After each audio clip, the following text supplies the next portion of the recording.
Здравствуйте, с вами передача «Акцент», и у нас в гостях кандидат медицинских наук Наталья Иванова. Наталья, здравствуйте. Здравствуйте. Наталья Георгиевна Иванова окончила в 2006 году медицинский институт с отличием. С 2006 по 2008 год проходила клиническую ординатуру на кафедре анестезиологии и реаниматологии. Защитила кандидатскую диссертацию в 2014 году. Врач-анестезиолог-реаниматолог, кандидат медицинских наук, вице-президент научно-практического общества анестезиологов-реаниматологов Якутии, руководитель школы первой помощи. Наталья, вы заодно являетесь нашим коллегой и журналистом фактически. Да. Вот в чем идея сайта, что это и зачем он нужен? Я думаю, что это необходимый этап развития медицины. Это выход за пределы больниц, лечебно-профилактических учреждений. Это непосредственный контакт на местах. Можно, сидя дома, найти своего врача онлайн на нашем сайте и проконсультироваться. То есть это как бы расширяет масштабы поликлинической работы, то есть получает уже в удобное время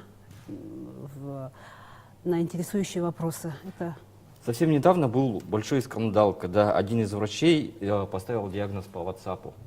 Не кажется ли вам, что как диагностика пациента на расстоянии, это все же несколько неэтично может быть со стороны врачей? Это нисколько не этично, это противоречит законам, потому что через, тем более WhatsApp, никакие диагнозы невозможно.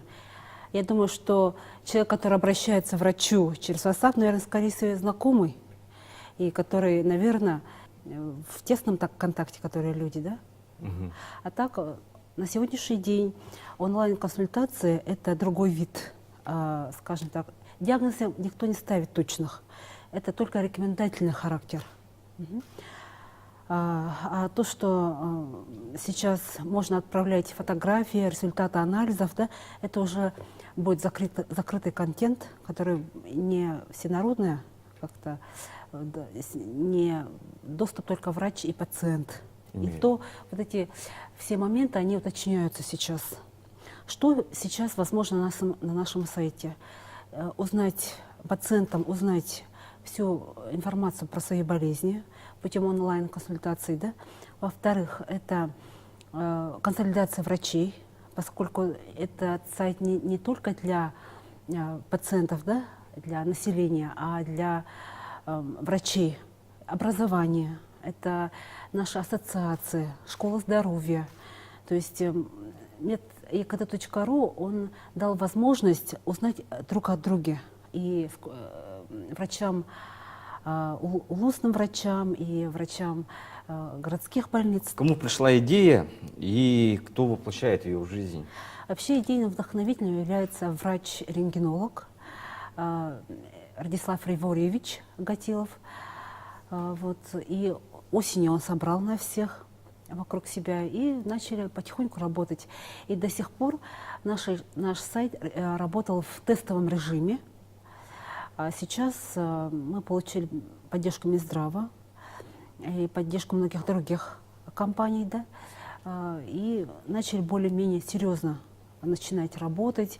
За это время мы проконсультировали больше 1000 вопросов, обращений было на наш сайт. На кого ориентирован сайт и назовите вот основные плюсы для простого посетителя, может, люди болеют. Ориентирован, во-первых, на население, поскольку это прямой, не сколько прямой, это контакт с врачами, да, в более удобной форме, без очередей, без никаких регистраций, во-первых, да. В нашем сайте работают очень высококвалифицированные специалисты. Это кандидаты наук, это врачи высшей категории, то есть имеющие стаж. И пока на нашем сайте работает 20 врачей, около 20 врачей, но я думаю, что охват будет больше. В местности, где слаб интернет, будут ли какие-то продвижения? У нас республика огромная, и не везде есть скоростной интернет. Этот вопрос решается на самом высоком уровне. Это министр Скворцова, наш министр здравоохранения Российской Федерации, издал указ о том, что в скором времени должны телемедицина войти в каждое лечебное учреждение, в том числе и на самых отдаленных уголках России, в том числе в нашей республике и в наших отдаленных северных улусах. Может ли робот заменить настоящего врача? Робот сейчас это этап современной медицины. Полностью заменить, скорее всего, невозможно, потому что функции, параметры все равно же задает человек, наверное, да. Но хотелось бы, чтобы роботы вошли в нашу медицину, наш быт медицинскую, да, чтобы не сколько облегчить работу врача, а сколько расширить возможности, и как в плане диагностики, как в плане и лечения. Это роботы не только вот человек, который сидит за компьютером, да, это через робота можно оперировать, можно диагностировать, можно очень много и на далеке получить консультацию. То есть есть вот хорошие взаимосвязи между, скажем так, научными центрами, которые так и общаются. На каком сейчас этапе развития медицины именно в республике, да? Почему? Потому что врачи говорят, что сейчас все переносится в электронный формат, и поэтому у нас возникают вот очереди, какие-то вот такие вещи. Электронные очереди, электронная регистрация и ведение документации медицинской, во-первых, облегчает труд врача и дает возможность больше времени уделить пациентам. И кроме того, все это централизовано. То есть в одном, например, национальном центре медицины работает одна система, да, например, называется Интерин и тому подобное, да. Это информация доступна для всех врачей данного учреждения. То есть я могу сидеть в одном кабинете, я могу, там, написал дневник, там, назначение, и такой же врач, который знает и коды, и историю, который имеет логин и пароль, может зайти и посмотреть. То есть это очень удобно. Спасибо большое. С вами была передача «Акцент», и я Николай Борисов.